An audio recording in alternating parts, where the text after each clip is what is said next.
দ্রবণের গাঢ়ত্ব বা এটাকে ইংরেজিতে বলে কনসেন্ট্রেশন অফ সলিউশন। এখন দ্রবণটা কি? দ্রবণ জিনিসটা হচ্ছে কি, দ্রবণ মানে কি, সেখানে দ্রাব থাকবে প্লাস দ্রাবক থাকবে। তাহলে দ্রাব এবং দ্রাবকের সংমিশ্রিত যে মিশ্রণটা তৈরি হলো তাকেই বলা হয় দ্রবণ। এখন এই দ্রবণের গাঢ়ত্ব আমরা বিভিন্ন রকম প্যারামিটার দিয়ে আমরা এটাকে প্রকাশ করি বা এক্সপ্রেস করি। তার মধ্যে ১ নম্বর একটা প্যারামিটার হচ্ছে কি, নরম্যালিটি। কি? নরম্যালিটি। এই নরম্যালিটিকে আমরা ইংরাজি ক্যাপিটাল এন দিয়ে ডিনোট করে থাকি। এই নরম্যালিটি ব্যাপারটা কি, যে ১ লিটার দ্রবণে কোনো দ্রাবের, মানে ১ লিটার একটা দ্রবণ তৈরি হয়েছে, সেই দ্রবণটা কীভাবে তৈরি হচ্ছে, একটা দ্রাব থাকবে এবং একটা দ্রাবক থাকবে। তাহলে ১ লিটার আমি যদি দেখি এখানে একটা জারের মধ্যে দেখা যাচ্ছে এখানে ১ লিটার, এই 1 লিটার একটা দ্রবণ রয়েছে। এই দ্রবণের মধ্যে কোনো দ্রাবের যত গ্রাম তুল্যাঙ্ক দ্রবীভূত থাকে, এর মধ্যে যত গ্রাম তুল্যাঙ্ক দ্রবীভূত থাকে সেই সংখ্যাটাই হচ্ছে সেই দ্রবণের নরম্যালিটি। অর্থাৎ কোনো একটা যে এলিমেন্ট বা কোনো একটা দ্রাবের, ধরো আমি বলি যে দ্রাবের তুল্যাঙ্ক, ঠিক আছে, গ্রাম তুল্যাঙ্ক বা তুল্যাঙ্ক ভার, গ্রাম তুল্যাঙ্ক সমান কি, সেই দ্রাবের ওজন আর তার সঙ্গে দ্রাবের যে গ্রাম তুল্যাঙ্ক সেটা দিয়ে যদি আমরা ডিভাইড করি তাহলে সেই দ্রাবের তুল্যাঙ্ক ভার পাওয়া যায়, ঠিক আছে। তাহলে নরমালিটি কি, তাহলে এন সমান আমরা কি বলতে পারি, যে ১ লিটার দ্রবণে দ্রাবের ওজন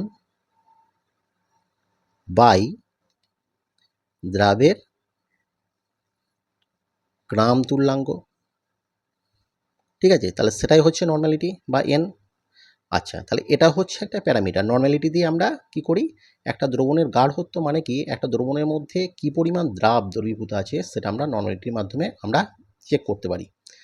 আর একটা প্যারামিটার আছে, যেমন হচ্ছে মোলারিটি, বা এটাকে আমরা ইংরাজি ক্যাপিটাল এন দিয়ে আমরা ডিনোট করে থাকি। এই মোলারিটি ব্যাপারটা কি হচ্ছে, যে দেখো নরমালিটির ক্ষেত্রে কি হয়েছিল, ১ লিটার দ্রবণে দ্রাবের যে গ্রাম তুল্যাঙ্ক দ্রবীভূত থাকে সেই সংখ্যাটা হচ্ছে নরমালিটি। এক্ষেত্রে ব্যাপারটা একই রকম, কিন্তু কি, যে ১ লিটার দ্রবণে কোনো দ্রাবের যত গ্রাম মোল দ্রবীভূত থাকে, অর্থাৎ সেই যে দ্রাবটা, আমি যে পরিমাণ দ্রাব সেখানে দ্রবীভূত করা হয়েছে সেই দ্রাবটাকে আমাকে গ্রাম মোলে, আমাদেরকে মোলে কনভার্ট করে দিতে হবে, তাহলেই সেই দ্রবণটার মোলারিটি পাওয়া যাবে। তাহলে মোলারিটি সমান কি, এন সমান হচ্ছে ১ লিটার দ্রবণে কোনো দ্রাবের তার ওজন, আর তার সঙ্গে কী করতে হবে, দ্রাবের যে গ্রাম অণু তাকে যদি ডিভাইড করা হয় তাহলে কিন্তু ওই দ্রবণের মোলারিটি পাওয়া যাবে। তাহলে নরমালিটি গেল, মোলারিটি গেল। এরপরে আর একটা প্যারামিটার মাধ্যমে আমরা দ্রবণের গাঢ়ত্ব প্রকাশ করি, সেটাকে বলা হয় মোলালিটি। দেখো মোলারিটি আর এটা কি, এটা হচ্ছে মোলালিটি।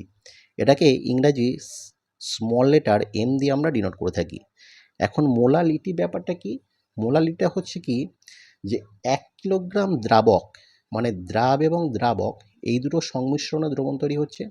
তাহলে ১ কিলোমিটার দ্রাবকের মধ্যে কোনো দ্রাবের যত গ্রাম মোল বা যত মোল দ্রবীভূত থাকে সেটাই হচ্ছে, সেই সংখ্যাটাই হচ্ছে সেই দ্রবণের মোলালিটি। অর্থাৎ মোলালিটি কি, মোলালিটি হচ্ছে ১ কিলোগ্রাম, কি হচ্ছে ১ কিলোগ্রাম দ্রাবক, ঠিক আছে, ১ কিলোগ্রাম দ্রাবকে কোনো দ্রাবের ওজন, আর তার সঙ্গে কি, ওই যে পরিমাণ দ্রাব আছে সেটাকে কি করতে হবে, আমাকে সেটাকে গ্রাম অণুতে কনভার্ট করে দিতে হবে। তাহলে এখানে দ্রাবের গ্রাম অণু এই দুটোকে ডিভাইড করলে যে সংখ্যাটা পাওয়া যাবে সেটি হচ্ছে সেই দ্রবণের মোলালিটি, ঠিক আছে। আর একটা খুব গুরুত্বপূর্ণ প্যারামিটার, এটা পরীক্ষাতে যে কোনো পরীক্ষাতে আসে, কম্পিটিটিভ পরীক্ষাতেও আসে, সেটা কি পিপিএম।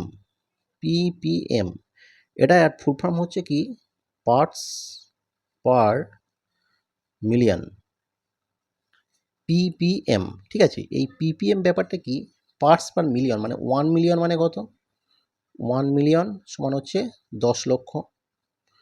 তাহলে সেখান থেকেই মোটামুটি আমাদের একটা ধারণা তৈরি হয়ে যাওয়ার কথা যে পিপিএম ব্যাপারটা কি। দেখো পিপিএম ব্যাপারটা আমাদের প্রকাশ করা হয় যে কোনো একটা জলের মধ্যে জলের ক্ষরতা আমাদের নির্ণয়ের ক্ষেত্রে এই পিপিএম এই প্যারামিটারটি ব্যবহার করা হয়। অর্থাৎ বিষয়টা কি যে 10 লক্ষ ভাগ ওজনের আমরা একটা জল নিলাম, সেই জলের মধ্যে যত ভাগ ওজন ক্যালসিয়াম কার্বনেট অধক্ষিপ্ত হয় আমার বিভিন্ন রাসায়নিক প্রক্রিয়ার মাধ্যমে, যত ভাগ ওজনের ক্যালসিয়াম কার্বনেট অধক্ষিপ্ত হয় বা ক্যালসিয়াম কার্বনেটের সমতুল পরিমাণ অন্য কোনো ক্ষরতা সৃষ্টিকারী ধাতুর লবণ বর্তমান থাকে, সেটি হচ্ছে পার্টস পার মিলিয়ন। ঠিক আছে, এখন ব্যাপারটা কি, তাহলে পিপিএম সমান আমরা কি বলতে পারি, পিপিএম সমান 10 লক্ষ ভাগ 10 লক্ষ ভাগ ওজনের জল, মানে 10 লক্ষ ভাগ সেই ওজন, এত ওজনের জল, সেই জলের মধ্যে ওজনের জলে যত ভাগ ওজন ক্যালসিয়াম কার্বনেট, বা সবসময় যে ক্যালসিয়াম কার্বনেট থাকবে সেটাই তো নয়, তার মধ্যে সালফেটও থাকে। ঠিক আছে, অন্যান্য যে সমস্ত ক্ষরতা সৃষ্টিকারী যে লবণগুলো থাকে তার মানে এই তার মানে সমতুল পরিমাণ যে অন্যান্য ক্ষরতা সৃষ্টিকারী লবণগুলো থাকে সেটাই হচ্ছে পিপিএম, ক্যালসিয়াম কার্বনেট বা তার সমতুল পরিমাণ ক্ষরতা সৃষ্টিকারী, কি ক্ষরতা, জলের ক্ষরতা সৃষ্টিকারী ধাতুর লবণ বর্তমান থাকে, সেই ভাগ ওজন কি বা তত ভাগ ওজনই হলো পিপিএম। ঠিক আছে, এটাকে আমরা পার্টস পার মিলিয়ন, তাহলে 1 মিলিয়ন মানে হচ্ছে 10 লক্ষ, এবার 10 লক্ষকে আমরা কি বলতে পারি, 10 লক্ষ সমান হচ্ছে 10⁶, মানে কি হচ্ছে দেখো 1 মিলিয়ন 10 লক্ষ মানে 10 বিটে 1টা 2টো 3টে 4টে 5টা, অর্থাৎ 1 2 3 4 5 6 10⁶। ঠিক আছে, এবার এই পিপিএম ব্যাপারটা আরও ক্লিয়ার হবে যখন আমরা বেশ কিছু প্রবলেম আমরা সলভ করবো, তখন এগুলো আরও ক্লিয়ার হবে। তাহলে দেখো এইগুলো খুবই পরীক্ষাতে আসে, যেমন হচ্ছে নর্মালিটি কাকে বলে, ঠিক আছে, মোলারিটি কাকে বলে, মোলালিটি কি জিনিস, পিপিএমটা তো মানে হামেশাই আসে, এটা একটা খুব মানে ভেরি ভেরি ইম্পর্টেন্ট একটা জিনিস এটা, পিপিএম কী জিনিস। তো এই ব্যাপারটা আজকে খুব আমি মানে ব্যাখ্যা করে দিলাম। যদি এর পিডিএফ কপি তোমরা পেতে চাও তাহলে তোমরা ভিডিও ডেসক্রিপশন যে ইয়েতে রয়েছে কমেন্ট বক্সে তোমরা কমেন্ট করে জানাবে, আমি এর একটা সুন্দর পিডিএফ তৈরি করে আমি ডেসক্রিপশন বক্সের নিচে আপলোড করে দেবো, সেখান থেকে তোমরা সেটাকে ডাউনলোড করে নিয়ে পিডিএফ কপি তার সঙ্গে আমার এই ভিডিওটা যদি তোমরা দেখো তাহলে আশা করি পুরো ব্যাপারটা কিন্তু ক্লিয়ার হয়ে যাবে। কারণ এখানে মাঝে মধ্যে গুলিয়ে যায় যে নর্মালিটি মোলালিটি এই ব্যাপারটা মাঝে মধ্যে গুলিয়ে যায়, সেখানে কিন্তু এই কয়েকটা ব্যাপার তোমাকে প্রথমেই এই জিনিসটা প্রথমে ক্লিয়ার করতে হবে যে এই যে দ্রবণটা কি, দ্রবণটা হচ্ছে দ্রাব এবং দ্রাবকের মিশ্রণ।